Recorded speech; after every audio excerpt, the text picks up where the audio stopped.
Ya, gracias por recordarlo. Estamos grabando. Ya, bueno, como bien dijo Claudio, hoy día vamos a empezar a ver la teoría de situaciones didácticas que dentro de estos movimientos contra la reforma que hubo, fue una de las primeras que apareció, los años finales de los 70, básicamente, a partir del trabajo de Guy Brusseau, que fue quien la desarrolló. Entonces, primero, algunos elementos para contextualizar. Como esto de alguna manera da nacimiento a la didáctica, la pregunta primero es cuál es la diferencia entre didáctica y pedagogía. Eh, la diferencia entre didáctica y pedagogía, que en realidad no son antagonistas, sino más bien son complementarias, tiene que ver con que cuando uno está enseñando está viendo un proyecto de enseñanza o aprendizaje, este depende del conocimiento que es objeto de enseñanza. De hecho, por ejemplo, el primer trabajo también estaba relacionado con eso, con esta idea de poder entender bien los elementos epistemológicos que subyacen al concepto que uno quiere enseñar. O sea, hay un objetivo de aprendizaje que se propone en el programa, pero ese objetivo de aprendizaje, de alguna manera, el referente es un objeto epistemológico. Entonces, la pedagogía está más relacionada con condiciones que son de carácter general y que no tienen que ver necesariamente con el objeto de estudio. Por ejemplo, el, el clima de aula, cosas disciplinares, cosas de gestión, cuánto tiempo doy, cuántas oportunidades doy, esos elementos eventualmente pueden tener un impacto en los objetos de estudio, pero no son constitutivos del objeto de estudio. Entonces, ese, como depende profundamente del conocimiento del que es objeto, requiere una adaptación original y apropiada de este conocimiento. Profe, una consulta. ¿Sí? Yo entiendo por pedagogía como la ciencia que tiene como objeto de estudio el, el, el estudio de lo educacional. En ese sentido yo me estaba imaginando que, que la pedagogía englobaba a la didáctica, pero por sus comentarios me da la impresión de que no. Buena opción. Dame un segundo, dame un segundo, Marco.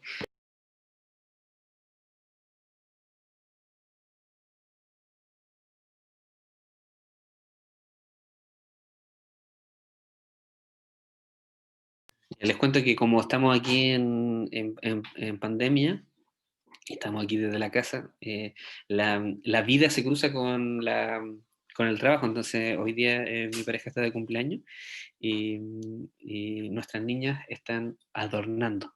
Entonces le estoy diciendo que adornen pero piola, mientras mi pareja, que también es profe de matemática, está abajo haciendo clases.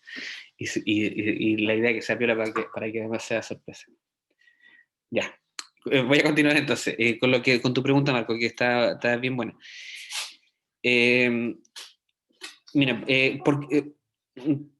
¿por qué una no engloba a la otra? Porque, por ejemplo, la pedagogía en realidad, eh, yo diría más bien la didáctica como una extensión de la pedagogía. Porque la pedagogía, como tú bien dices, tiene que ver con lo educacional, pero por muchos años la pedagogía no se preocupó de elementos epistemológicos de los objetos de enseñanza. De hecho, en este sentido, la matemática, en términos disciplinares, es relativamente pionera. O sea, la didáctica de la matemática es nueva, pero es la más vieja de las didácticas disciplinares. Y es la que tiene como que ha abarcado más elementos de estudio y todavía está en pañales. Entonces, la didáctica viene de alguna manera a trabajar en un nicho que hasta antes no se había atacado, que eran los elementos propios de la disciplina. No sé si Claudia quieres complementar o o agregar algo a esa pregunta desde tu perspectiva. Sí, la verdad es que yo creo que en una de la primera clase, de alguna manera, cuando se abordó el tema de la didáctica, y uno puede como googlear qué es didáctica, entonces aparecen varias como definiciones o aproximaciones a lo que es. Entonces dicen, por ejemplo, el arte de enseñar. Entonces lo dejan como bien, bien amplio, ¿sí? Entonces cuando uno piensa en didáctica y cómo yo de alguna manera me hago experto en que mi enseñanza permite el aprendizaje, que es lo que de alguna manera lo que apunta la didáctica o viene a aportar la didáctica, por lo que ya habíamos dicho anteriormente, ¿cierto? Los problemas del aprendizaje de estos objetos.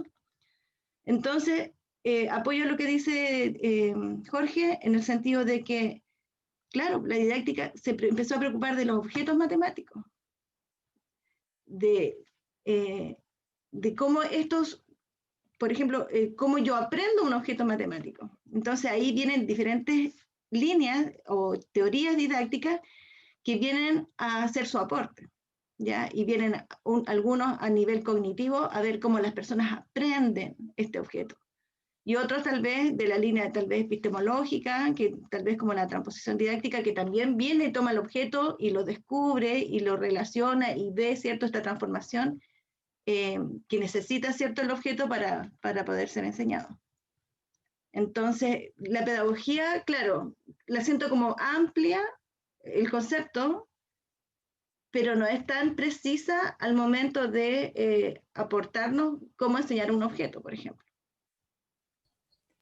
Claro, de hecho, sí, dale, Marco. Otra consulta, como la profe mencionó arte, discutido en otros cursos sobre el tema de que somos una profesión.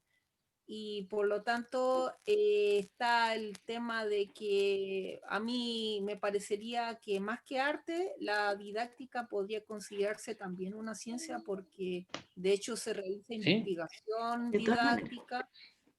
De hecho, precisamente lo que dijo Claudio fue que la pedagogía es concebida como el arte de enseñar. No así la didáctica se autodefine como una disciplina científica y como una disciplina científica tiene varios elementos que tiene que cumplir o varias condiciones que tiene que cumplir para transformarse en una disciplina científica. A propósito de eso de que la pedagogía es una profesión, hay un artículo de Chevalar, que es el que desarrolló la transposición didáctica y también ¿cómo se llama? La teoría antropológica de lo didáctico, que habla de la pedagogía en matemáticas particularmente, pero esta se puede aplicar en realidad al resto de la pedagogía como una actividad semiprofesional. Y es polémico porque finalmente uno tiene un título profesional se podría decir, desde lo formal, pero ¿por qué cuáles son sus argumentos para decir que es un trabajo semiprofesional? Yo no los recuerdo todo, pero uno de los que recuerdo que aparecen es que las decisiones de innovaciones, de cambio, no la toma el colegio, no lo toma un cuerpo colegiado de la misma profesión, sino que generalmente, porque esto lo dice en Francia, pero eso también ocurre en Chile y en otros países, generalmente lo toman expertos en educación que en realidad no son parte del cuerpo de profesores. Entonces hace la diferencia con los médicos, por ejemplo. Los que saben si se aplica un nuevo medicamento o no, es un grupo de médicos que son investigadores, pero son médicos. Cuando se hacen reformas a la salud, los que intervienen en esas decisiones son médicos. Los que son ministros de salud, generalmente son médicos.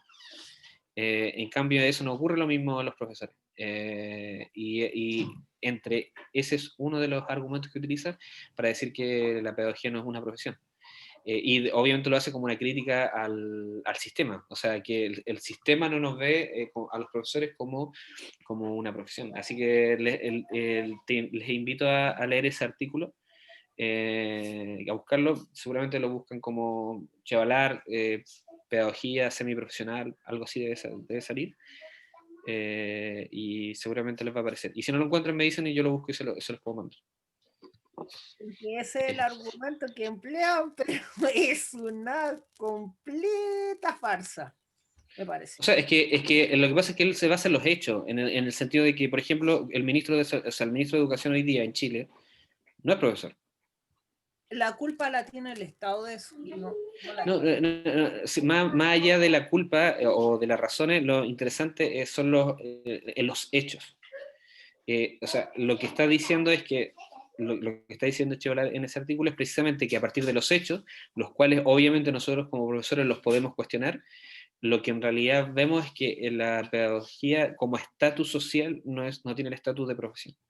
Entonces, obviamente eso también es una provocación para todos los que somos profesores, a ver qué Para hacemos con eso. empoderarnos. Exactamente. O sea, hay algunos hechos que no se pueden negar.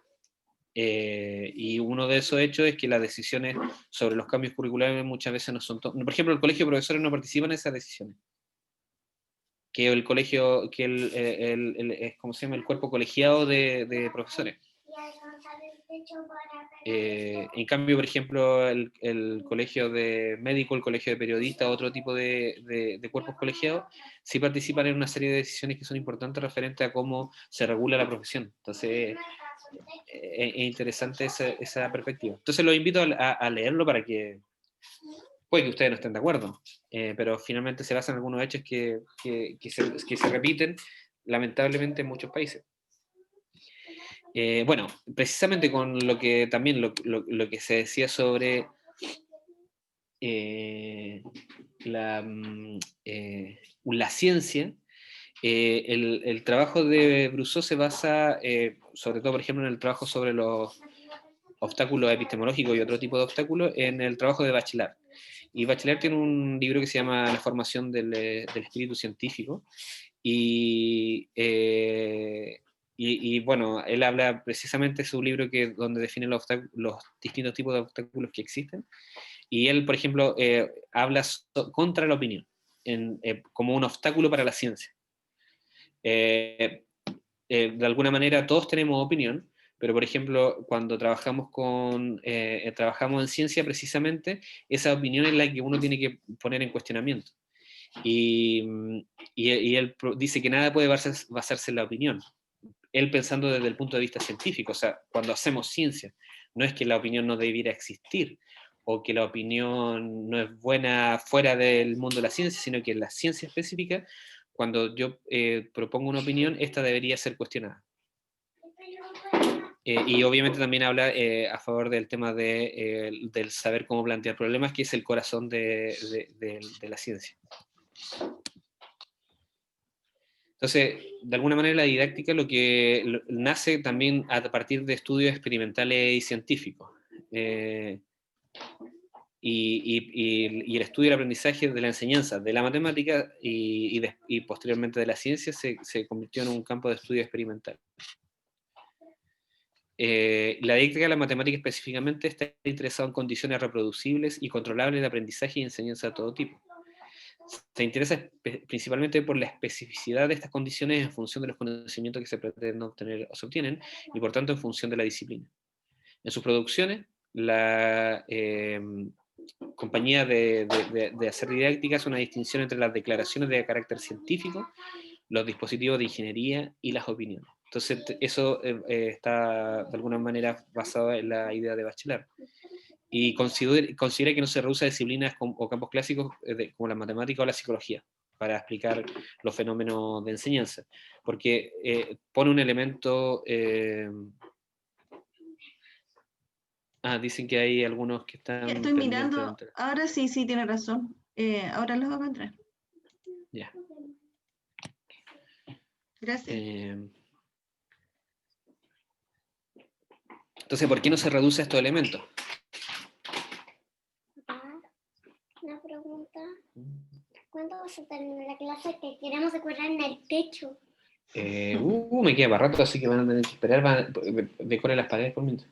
Mira. Los sillones, todo lo que quieran. Vamos a terminar a las 9, parece. Ya, vaya, sigan decorando. Ya.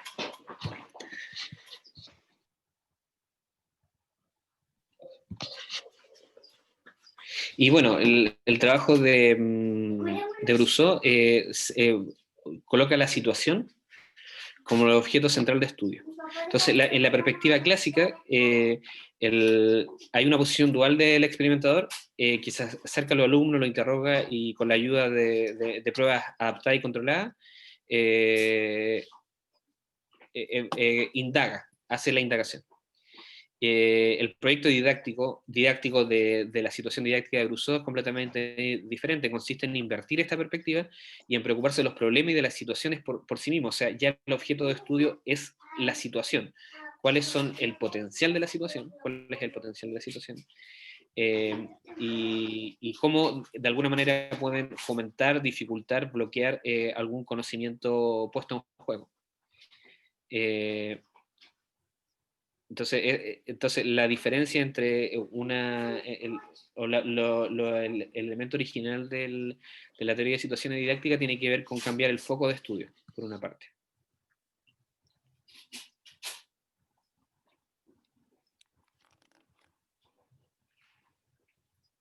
Un segundo.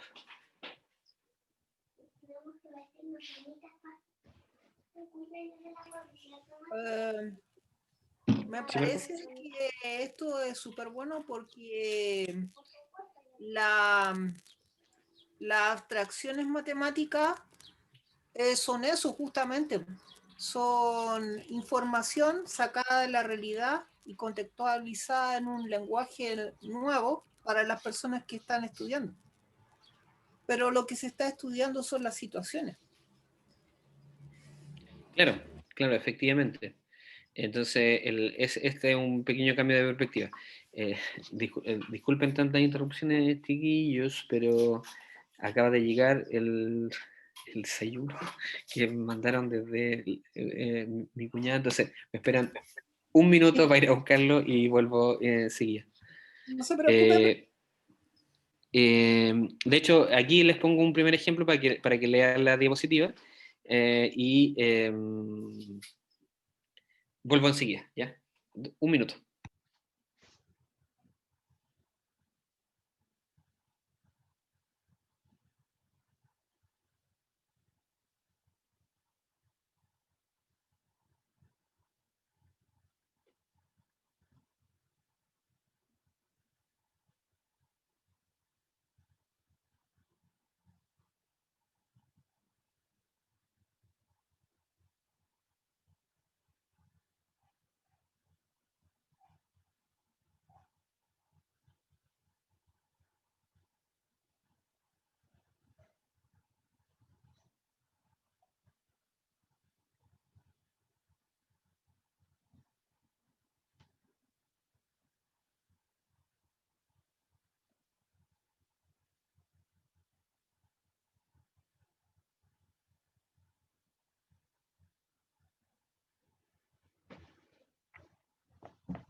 ¿Entienden el problema o la actividad, muchachos, los que están leyendo?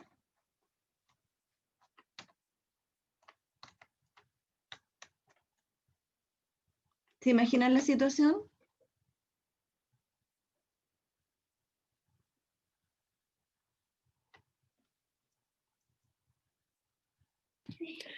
Ya. Yo voy a empezar ahora con la Ya. Entonces, primera situación, o una situación que desarrolló Brousseau en el 76. Se llama la botella de Brousseau y consiste en lo siguiente.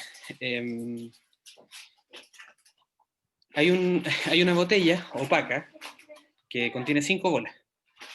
Y desde la tapa solamente se puede ver una sola bola a la vez. Estoy recobrando el aire porque fui corriendo a buscar esta cuestión. Entonces los niños lo que tienen que hacer es adivinar el número de bolas blancas y negras de la botella. Pero la particularidad de esta situación es que los niños nunca pueden abrir la botella. hasta convencerse, mediante una prueba empírica, cuántas hay adentro. Entonces, hacen este trabajo está descrito en su página, y por ejemplo hacen distintas representaciones gráficas. Por ejemplo, cada uno tiene una botella, o hay varias botellas que se pueden trabajar por grupo, y los niños van mirando y van anotando, blanca, negra, blanca, negra. Entonces, por ejemplo, ellos hacen algunas suposiciones. Por ejemplo, si uno les dice, hay 5 bolas adentro, ¿cuántas hay? Por ejemplo, ellos hacen esto, miran 5 veces y dicen, hay una negra y 4 blancas, por decir algo. Ellos hacen como de alguna manera predicciones deterministas, y les dice, a ver, vuelven a mirar. Miran de nuevo y se dan cuenta que ya no les da el mismo resultado. Entonces no puede haber la misma cantidad. Entonces después, a la siguiente vez, puede que le aparezcan 2 y 3. A la vez siguiente que le aparezcan 5 solamente de una, o 5 solamente de otra. Entonces empiezan a hacer una serie de pruebas para poder asegurarse de cuántas hay adentro. Eventualmente establecen valores teóricos mediante un simple razonamiento. O sea, por ejemplo, empiezan a decir, después de haber experimentado bastante con esta bola, ya supongamos que nosotros ahora construimos una bola, y las construimos sabiendo la cantidad. ¿Cómo deberían aparecer las bolas si uno hace el mismo experimento de mirarlas de una en una? Y hacen una comprobación. Entonces, a partir de eso, pues, intentan inferir cuántas hay en esa botella. Y empiezan a hacer apuestas de predicciones. Y empiezan a establecer criterios de cuáles deberían ser, cuáles serían los criterios de parada para hacer estas pruebas de mirar. ¿Cuántas veces uno puede mirar y puede más o menos estar seguro de cuántas hay? Papi, ¿me ayuda a inflarlo? No puedo dejarte en clase. No puedo ir a la piscina. Espera que termine la clase. Y bueno, y el riesgo se mide por el número de series que tras un determinado número de observaciones escapan de un intervalo determinado. Lo que a mí se me ocurrió, ¿sí? Lo que a mí se me ocurrió fue que se podría agitar la botella y ya, bueno, ir comparando cuántas blancas y negras hay. Hacer una comparación. Por ejemplo, si aparece una blanca, puede ser que volver a revolver vuelva a aparecer la misma. Así que solo tendríamos conciencia de que hay una blanca. Pero si ya aparece una negra, ya podríamos entrar a comparar. Ya 2 de las bolas, de las 5, son una blanca y una negra. Y luego ir viendo si aparecen más, ahí me quedo porque no sé. Es que, bueno, de hecho Porque la gracia a mí me del... surge la duda de el cuello de la botella, que es transparente, ¿me permite ver las bolas? ¿Cuántas bolitas? ¿3 bolitas? ¿2 de las 5? Bueno, de hecho, por ejemplo, yo una vez construí esta botella, y hay algunas dificultades técnicas en su construcción, que tienen que ver precisamente cuando uno, asegurarse de que cuando uno la construye, por ejemplo, yo la pinté de negro. Una botella de estas típicas de la que me sirvió fue la de Vilsipap pequeñita, y adentro metí bolas que eran de Plumaví, que las pintaba de un color o de otro. Pero había que pintarla por fuera negro, y había que asegurarse de alguna manera que cuando uno la mirara, por ejemplo, no se viera por dentro. Entonces, la dificultad técnica en la construcción de la botella viene dada por el hecho de que asegurarse de que cuando uno la mire, uno pueda observar una y solo una bolita a la vez. Ah. Entonces, de alguna manera, por ejemplo, imagínate que uno tiene la botella acá, entonces uno la revuelve y le hace así, y ahí, por ejemplo, aparece la bola y aparece el color, porque se ve la puntita de la bola. Y como hay un espacio para una sola bola, no puede aparecer más de una. Entonces, así yo, cada vez que miro, aparece una bola. Y por ejemplo, aparecen preguntas de este tipo. ¿Qué será mejor? ¿Hacer, qué sé yo, 100 iteraciones juntas o 5 iteraciones de 20? ¿O cuántas iteraciones son necesarias para poder más o menos estar seguro de cuántas hay? Aparece una serie de criterios que tienen que ver precisamente con estadística, con hipótesis, con probabilidad, para poder determinar cuántas bolas hay en cada uno. Justamente yo estaba pensando que la única manera sería hacer una estadística de la cantidad de bolas que aparecen, y según la estadística, con 30 observaciones, 30 experimentos en este caso, ya se podría uno aproximar a la distribución normal, que como que en cierta forma nos daría cierta seguridad sobre que los promedios se aproximarían a su valor real. Mira, lo que tú dices, Marco, es interesante porque finalmente, imagínate que tú lo que estás intentando enseñar los conceptos de aleatoriedad, de azar, de promedio, de estadística, pero tú no has visto nada de esto. Son niños pequeños. Entonces, a través de este experimento, los estudiantes van creando sus propios criterios para poder realizarlo. Entonces, y el problema para que funcione tiene varias condiciones. De partida, que tú nunca abras la bola, o sea, que tú nunca abras la botella. O sea, que en realidad los estudiantes nunca puedan saber a ciencia cierta cuántas hay.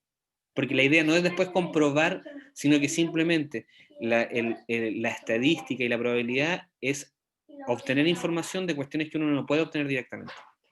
Entonces, eso es un elemento epistemológico central de la probabilidad de la estadística. Entonces, no tiene mucha gracia, se pierde un elemento epistemológico importante si tú en algún momento la abres.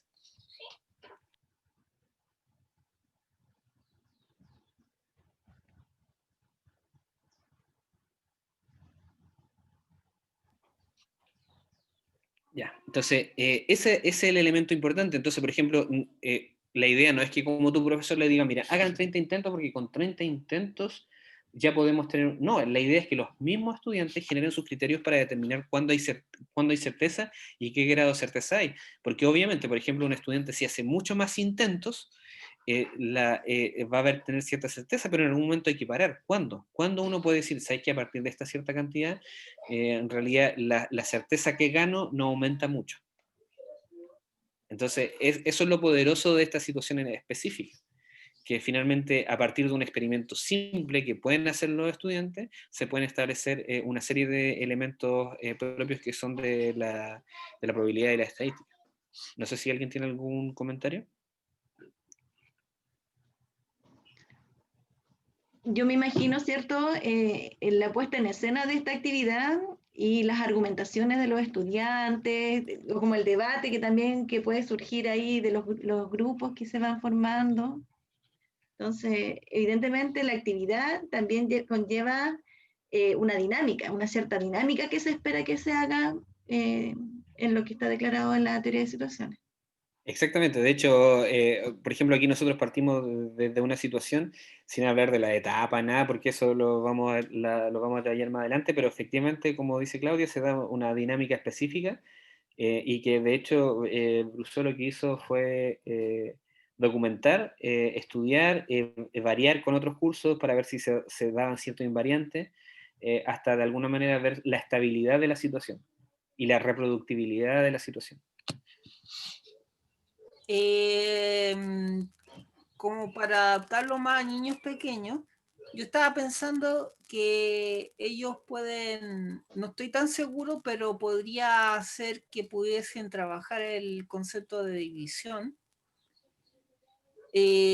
porque en cierta forma puede tener que ver, eso tiene que ver en cierta forma con un porcentaje. Porque, por ejemplo, pueden ir contando, ya salieron de 5 intentos, salieron 4 blancas y una negra. De 20 salieron 15 blancas y 3 negras, por decir algo.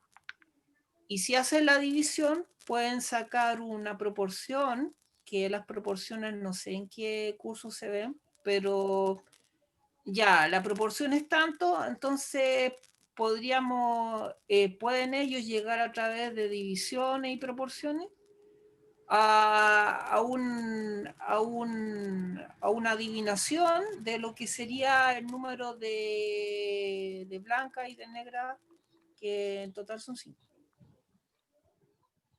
Sí, bueno, de hecho, precisamente los estudiantes empiezan a establecer una serie de criterios y métodos para predecir cuántas hay.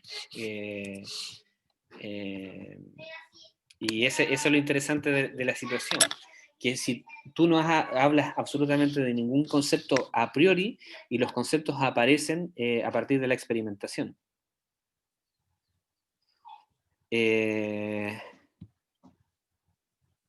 De hecho, por ejemplo, en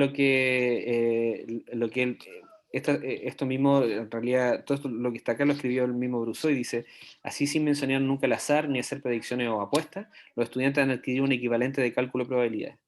De esta manera pudimos evitar el obstáculo epistemológico y didáctico que constituye el concepto de azar, las especulaciones místicas sobre la suerte o la habilidad que la acompañan, y finalmente, por razones éticas, una introducción a la especulación sobre el resultado de un experimento único que lleva a la adicción al juego, porque precisamente llega un momento en que los estudiantes empiezan a hacer apuestas sobre este tipo de cuestiones.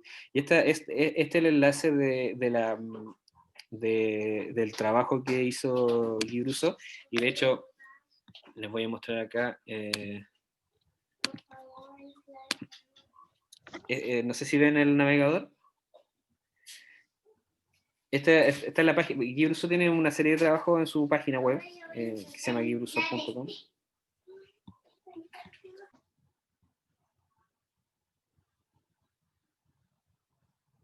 ¿Ya?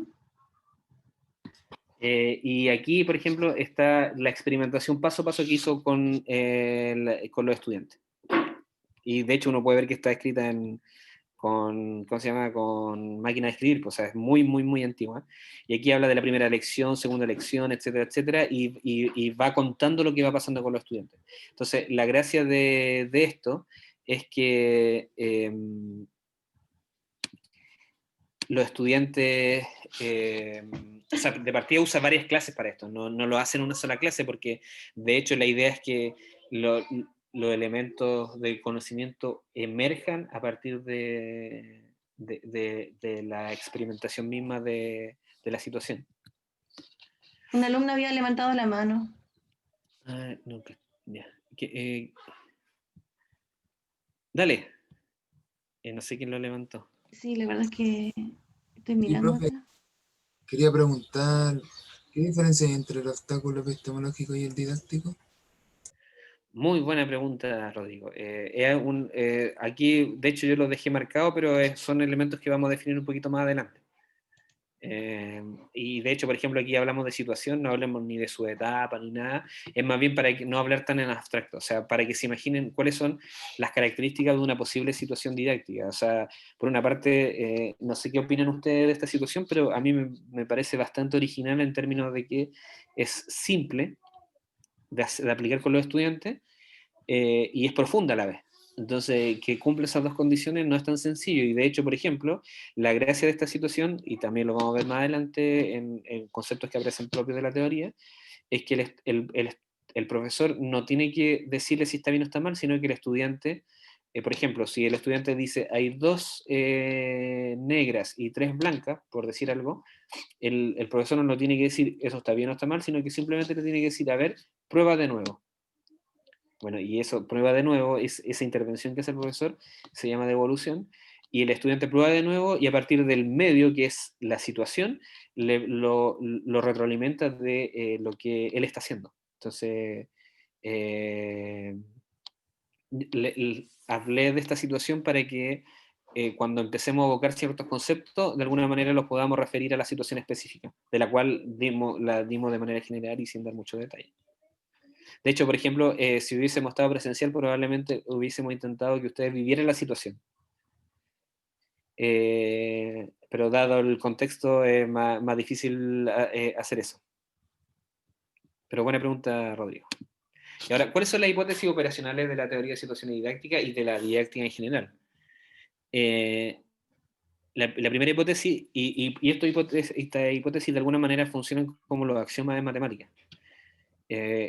La afirmación, los fenómenos de la enseñanza pueden ser descritos y explicados de manera racional. Es una afirmación que en realidad no sé si se puede probar, pero es una afirmación operacional que nos permite desarrollar lo otro. O sea, si asumimos que esto es cierto, podemos hacer lo otro.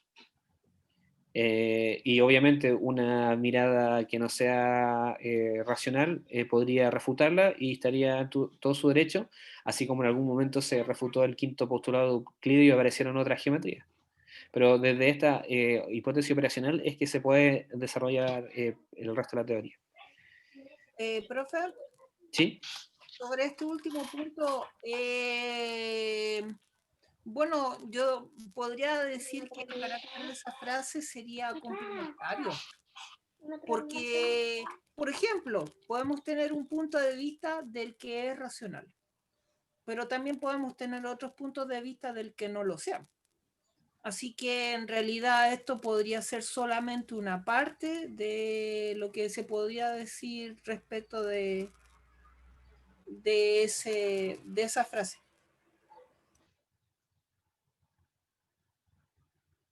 ¿Y tú puedes dar un ejemplo, Marcos, de algo que podría no ser racional? En este momento no, porque no. Se me puede ocurrir con unos minutos de diferencia. Yeah.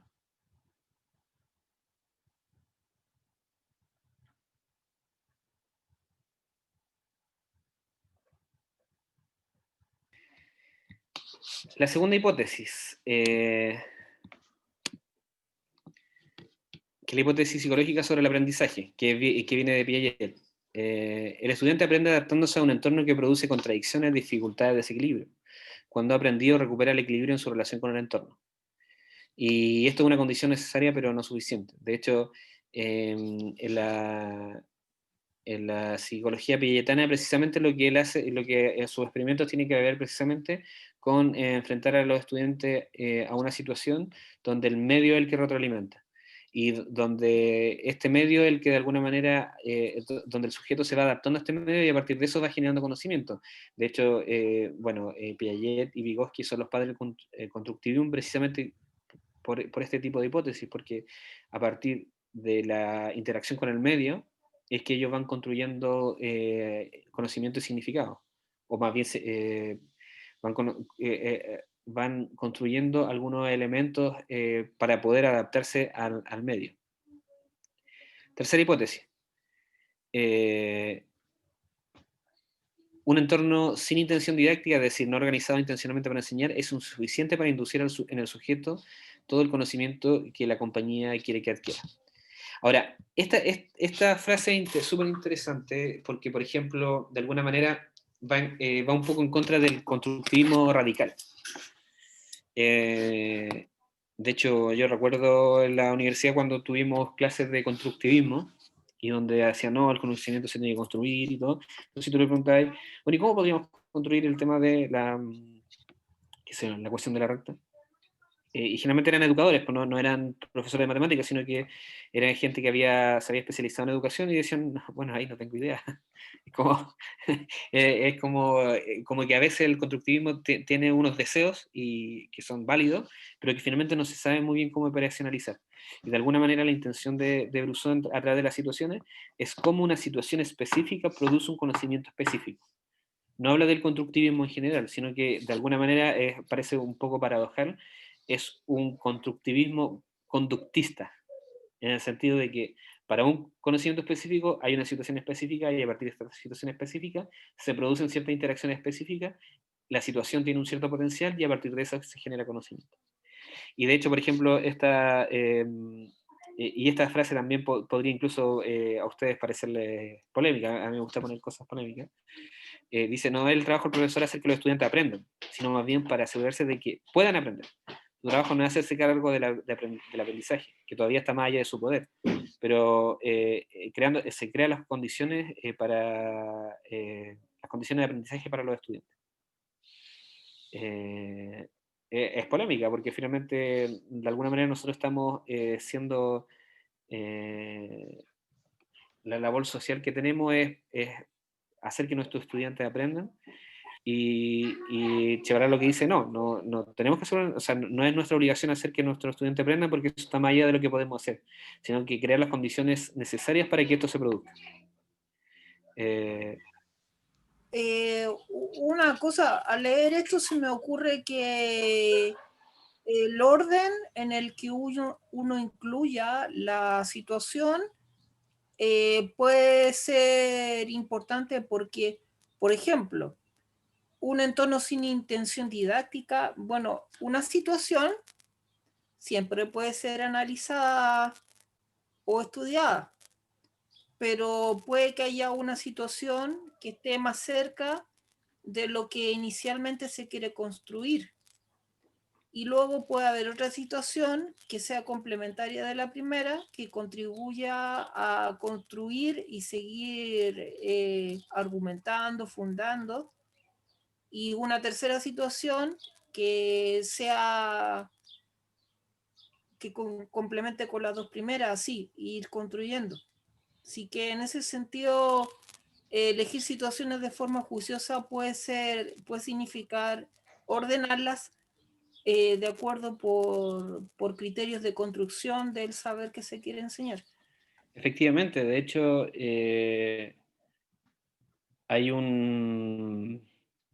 aquí hay una idea que tiene que ver con que, por ejemplo, uno aprende en cualquier situación. Probablemente los profesores que nunca habíamos hecho una clase online hemos aprendido un montón de situaciones adaptándonos a este nuevo medio. Entonces, lo que dice esa tercera hipótesis es que, por ejemplo, uno siempre aprende, independiente de a la situación a la que se enfrente. Pero cuando uno quiere que emerja un conocimiento específico, no es simplemente dejar un medio así como suelto y como ya y ustedes se la arreglan y vean cómo construir el conocimiento, sino que tiene que haber una intención didáctica de por medio.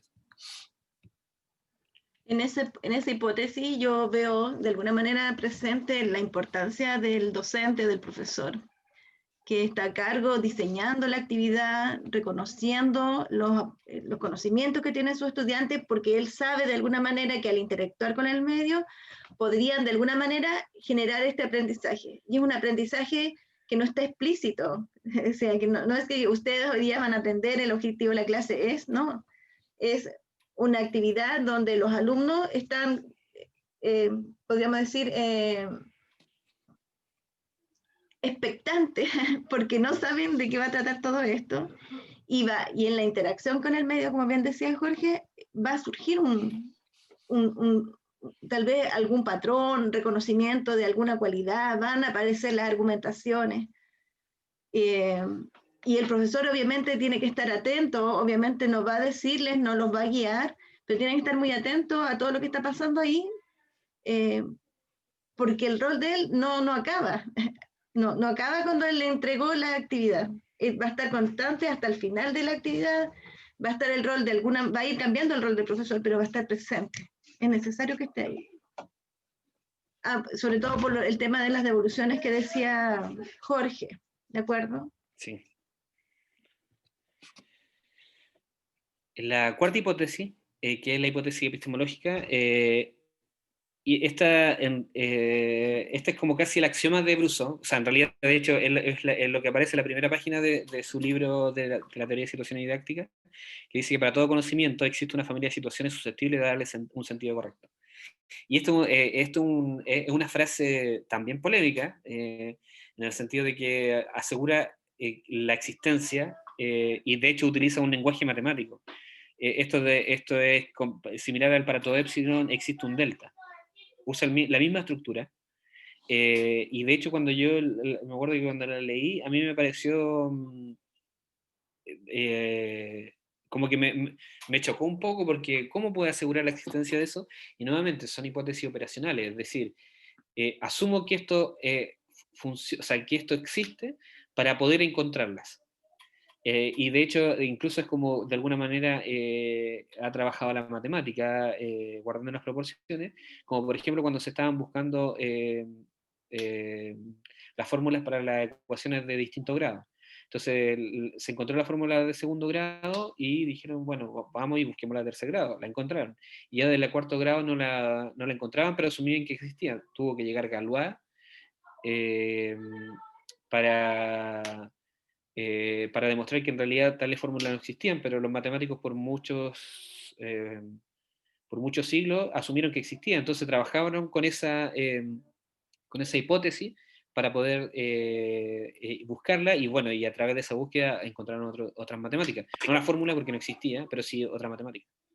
Y otra cuestión importante de esta hipótesis es que, por ejemplo, de manera más reciente, en los años 90, entre el 90 y el 2000, hay varios trabajos que dicen, bueno, para ciertos conocimientos matemáticos no existe situación, que son conocimientos un poco más abstractos. No es posible, y dan una serie de argumentos para mostrar que no existe para un conocimiento específico, no para todo el conocimiento, sino que, no sé, el tema de la independencia lineal de los vectores. No existe una familia de situaciones que le dé sentido. Porque ¿cuál es la idea de la situación? Que la situación no habla del concepto, el concepto emerge a partir de la interacción con la situación.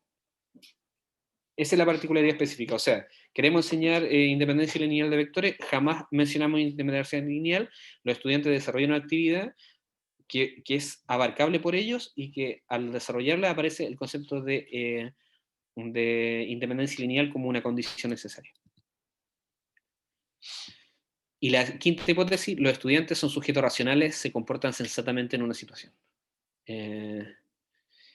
Y por ejemplo, aquí hay un ejemplo de sensatez, porque de hecho los estudiantes se comportan de manera lógica, y no necesariamente la lógica que uno espera que desarrollen, pero sí se adaptan de acuerdo a las situaciones que le proponen los profesores. Entonces le dicen, ¿cuál de los siguientes signos es el correcto? Después de hacer la entrevista, los estudiantes dijeron, si hay corchetes a ambos lados, se trata de la inclusión. ¿Están de acuerdo con esa frase o no?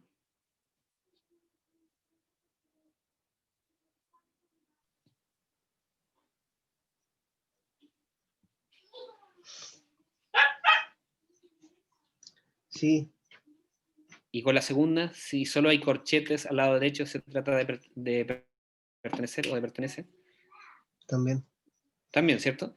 Ahora, los estudiantes lo que hacían era una conversión de signo, pero no tenían ni idea por qué funcionaba. Entonces, los estudiantes efectivamente sabían que había una correspondencia, pero no tenían ni idea por qué, no le daban sentido a lo que hacían, simplemente sabían que había una conversión. Entonces, los estudiantes se comportan de manera lógica, sí, pero no necesariamente de acuerdo al conocimiento que uno espera que los estudiantes trabajen. Profe, sobre lo anterior, igual tengo un problema. Él dice que los estudiantes son sujetos racionales y no, si va a analizar el tema desde el punto de vista educacional, no puede decir eso porque también son subjetivos. De hecho, yo leí un tema de que los seres humanos no deberían ser encasillados como seres racionales porque son más que eso. Son subjetivos. Y de hecho, la creatividad, que es tan importante en materia educacional, tiene íntimamente que ver con los subjetivos de cada individuo. Así que no, ahí me genera un poco de problema el que sea corto de mira en ese sentido. ¿Alguien más tiene una opinión al respecto? Con lo que plantea Marco, que está bien interesante.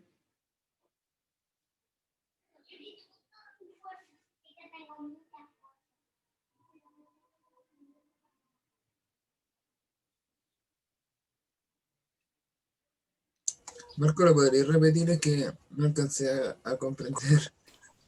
Ya, no, es que me molesta que diga que los estudiantes son sujetos racionales, porque los seres humanos somos más que solo sujetos racionales, también somos seres subjetivos. Un ser humano puede ser racional, pero eminentemente subjetivo.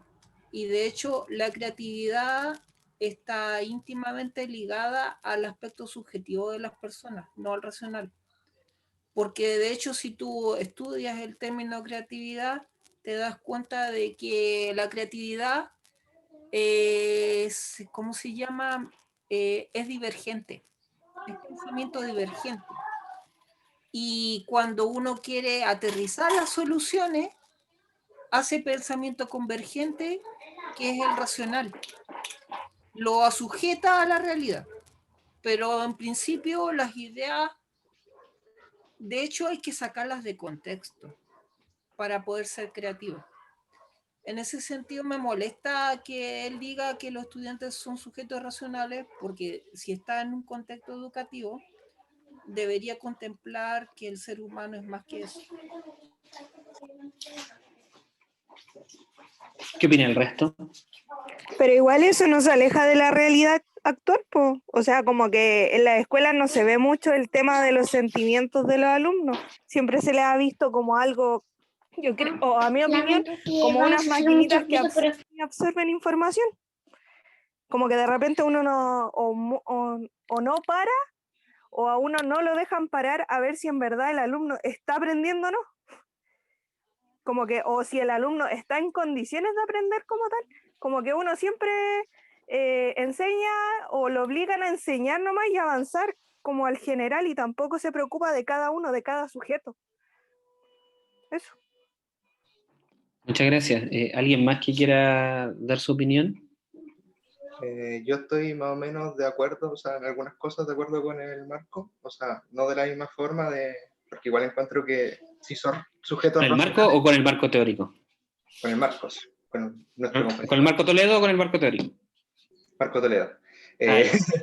De que, o sea, claramente somos sujetos racionales, pero me llama la atención de que no tomen en cuenta el contexto de los estudiantes, como a la hora de plantear como si pudiera funcionar para todos. Eso es como algo que también me hace como ruido. ¿Alguien más?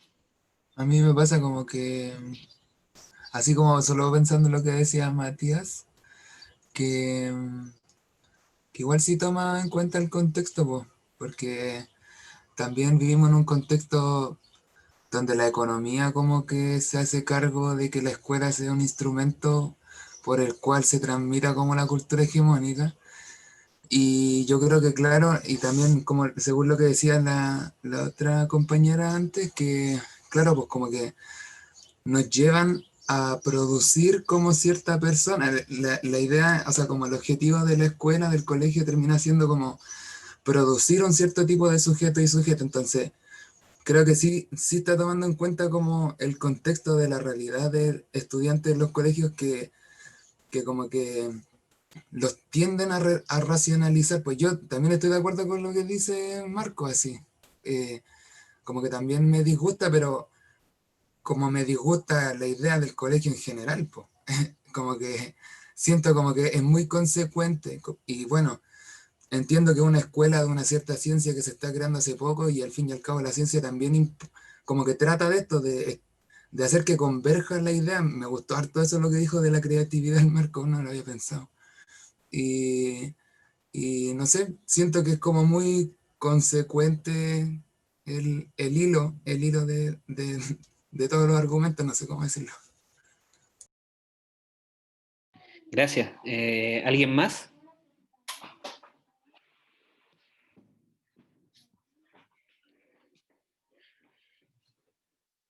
Bueno, yo les puedo mencionar que yo estoy de acuerdo con lo que han planteado y también estoy de acuerdo con los elementos teóricos porque no necesariamente son contradictorios. ¿En qué sentido? Como les dije, estos de acá son hipótesis operacionales. ¿En y qué implica que sean hipótesis operacionales? Que yo asumo eso para poder, por ejemplo, se plantea una situación y uno siempre podría pensar, bueno, ¿y qué pasa si el estudiante no lo quiere hacer? No lo quiere hacer. ¿Qué pasa si el estudiante o la estudiante intenta bypassear el problema? efectivamente lo puede hacer, y de hecho uno lo ve eso constantemente cuando uno es profe o cuando hace clase.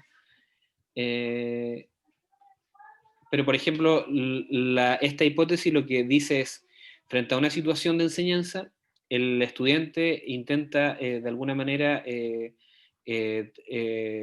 satisfacer, entre comillas, eso que el profesor está pidiendo o la profesora está pidiendo. Y de hecho probablemente a ustedes les pasó que durante la primera evaluación me atrevería a conjeturar que más de alguno debe haber dicho, a ver, ¿qué quieren los profes? Quizá más que entender propiamente tal el problema, que era una parte, también de alguna manera ustedes deben haber pensado, y si alguien lo pensó, sería bueno que dijera, sí, yo, para corroborar si esa conjetura es cierta, porque de alguna manera uno como cuando es estudiante siempre piensa en eso, o al menos a mí me pasó un montón de veces. Además de hacer la actividad o la tarea o la evaluación que me están pidiendo, de alguna manera uno está diciendo, bueno, yo creo que los profes o la profe o el profe esperan esto. Y eso también de alguna manera regula mi trabajo. Entonces, y no necesariamente eso significa que yo aprenda o entienda lo que está de fondo, que es un poco el ejemplo que aparece acá. O sea, los estudiantes aprendieron a responder a la pregunta, pero no necesariamente aprendieron el conocimiento porque ellos se están adaptando de alguna manera a la solicitud del profesor. Y como bien dijeron ustedes, es de alguna manera también cómo funciona la escuela. Y porque, por ejemplo, hoy día, pensando en que ustedes se están formando como profesores de matemáticas, una de las problemáticas es, nosotros queremos que los estudiantes aprendan matemáticas. ¿Qué matemática? ¿Por qué queremos que aprendan matemática? ¿Es necesario que aprendan matemática? Probablemente no son preguntas de la pedagogía, son preguntas de política educacional, que también son súper interesantes, y que de alguna manera como sociedad nos tenemos que hacer cargo. Pero la pedagogía matemática tiene como una pregunta más sencilla y a la vez súper difícil de responder, que es, ¿cómo hacemos que los estudiantes aprendan matemática? Por ejemplo, ¿ustedes podrían estar o no de acuerdo con la idea de que los estudiantes tienen que aprender matemática? ¿Hasta qué matemática tienen que aprender? ¿Qué tan profundo? ¿Por qué todo el mundo tiene que aprender matemática? Y no se le da tanto énfasis al arte, por ejemplo. Son preguntas que van más allá de, que escapan a la didáctica de la matemática. Porque, por ejemplo, la pregunta es, si yo quiero que emerja un conocimiento X, ¿cómo hago para que surja ese conocimiento X? Y yo me podría preguntar, ¿y por qué tienen que aprender ese conocimiento X? Y es importante, es necesario, esas ya son preguntas que son muy interesantes, pero que escapan a la didáctica misma. Y, por ejemplo, uno los podría cuestionar en temas más de política educativa, que también es interesante. Porque, por ejemplo, si hoy día decimos, no sé, es importante que los estudiantes aprendan probabilidad, y uno podría decir, no, ¿saben qué? No es importante porque esto fomenta tal o cual cosa nociva. Ya no, nos pusimos de acuerdo y ya no tienen que aprender probabilidad, pero tienen que aprender esto otro. Y finalmente ya la preocupación de la didáctica sería cómo aprender eso otro en la sociedad que nos pusimos de acuerdo que tenían que aprender. Y uno obviamente lo podría cuestionar, pero finalmente son problemáticas distintas, de naturaleza distinta, y cada una compleja por sí misma. Entonces ahora estamos pensando, si el estudiante tiene que aprender tal o cual cosa, ¿cómo estudiamos el fenómeno? ¿O simplemente se lo dejamos al azar, o a lo intuitivo, o al arte de enseñar? Entonces la idea aquí es generar unas hipótesis operacionales que me permitan intentar responder a esas preguntas. Y como tú dices, Marco, efectivamente el estudiante es más que un sujeto racional, pero aquí estamos, esta teoría no es la teoría de la educación en general, es la teoría de cómo emerge un conocimiento matemático específico. Entonces no sé si respondo a tu pregunta o a tu observación. Gracias. Este es el esquema de los conceptos fundamentales de la teoría de situación didáctica. Por una parte está el profesor, está el saber, y de hecho esto es parte del triángulo didáctico que también aparece en la transposición didáctica, y el sujeto que quiere aprender. Entonces, la situación didáctica, de alguna manera, está dada por un medio, y el sujeto realiza una acción sobre ese medio, y ese medio lo retroalimenta.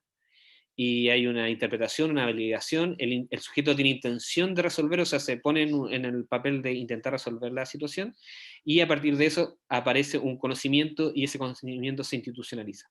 Eso son más o menos los conceptos que vamos a ver, pero vamos a hacer una pausa ahora de una hora, y en este rato ustedes tómense unos 15 minutos, y después les proponemos que busquen nuevamente una tesina, un artículo, donde ahora proponga una situación basada en la teoría de situación didáctica, y que la lean en este rato. Y a la vuelta de la clase lo comentamos, y ya la próxima clase vamos a empezar a ver las ideas fundamentales de la teoría, ¿ya? Entonces, ahora tienen una actividad, o sea, tienen 15 minutos de descanso, y la actividad sería buscar nuevamente una tesina, artículo que utilice la teoría de situaciones didácticas. ¿Cuánto tiempo le vamos a dar, Jorge, para que busquen? Porque la idea es que los 15 minutos son su recreo. Sí, 45 minutos más y volvemos a las 12. Ya ¿Está volvemos. bien? Que utilice la teoría de situaciones didácticas para diseñar la actividad. Ya. Esa sería la tarea. No sé si tienen alguna duda o consulta. Profe, ¿puede mostrar el esquema que mostró al final? Sí, por supuesto.